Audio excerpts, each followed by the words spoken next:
A paz de Deus, irmãozinho. Então, Hebreus 2 responde a tua pergunta. Hebreus 2. A mensagem do Velho Testamento foi anunciada por anjos. Dentro da teologia, né, chama anjo Yahvé. O que é o anjo Yahvé? O anjo que é o porta-voz de Deus. É um anjo que falasse com o povo como se fosse profecia, né? Realmente foi o anjo. Lá de costa, quando apareceu para Moisés, não. Lá foi o próprio Deus, né? Ele pediu, né? Para certamente ele pode ter conversado com o anjo, mas Deus que fez todo aquele o anjo como representante, tá, gente? Então o anjo Yahvé, ele vinha no lugar do Senhor e a pessoa falava, né? Alguns dizem, historiadores, que era o próprio Cristo, né?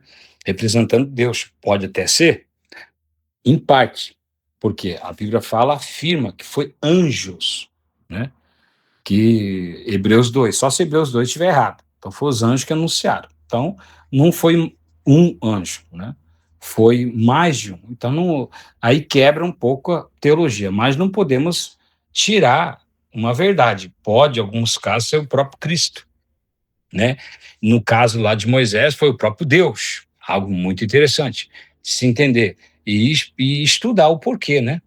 Então, que Deus fez aquilo, né? Mas não é o dia hoje. Eu sei porque, claro, tá, a Bíblia deixa explícita, né?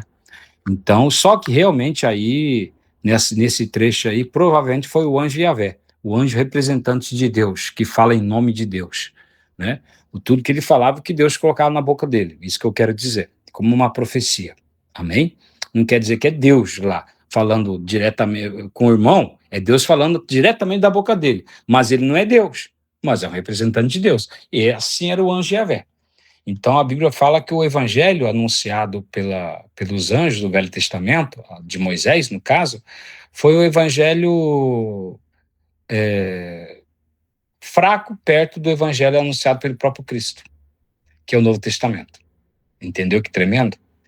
Nós estamos baseados em superior promessa, superior aliança. A Hebreus fala. Então, foi mais excelente. Mas o evangelho, por outro lado, Hebreus 2 deixa bem claro, mas o evangelho que foi anunciado por anjos, quem não creu foi punido. Imagina o evangelho anunciado pelo próprio Jesus Cristo, né? Então, infelizmente, o que eu tenho a dizer para vocês hoje, abrindo um parênteses aí, é que os crentes que sofrem hoje as provações não tem muito a ver com provações, tem a ver com consequência dos seus atos, da sua atitude como crente. Desde não pagar a conta, desde tratar mal o seu próximo, ou tratar mal seu esposo, ou sua esposa, ou seu filho, ou o filho tratar o pai errado. Tem a ver com esses pequenos pecados, que são grandes pecados aos olhos de Deus. Tá entendendo? E então, fecha parênteses. Amém? Mas, voltando a dizer, a Bíblia em Hebreus 2 fala, aí, amiguinho, que, irmãozinho em Cristo, que o evangelho foi anunciado por anjos, no caso era anjo, tá bom? Mas não tira a autoridade de Deus, ou seja, o anjo falou o que Deus disse, tá bom?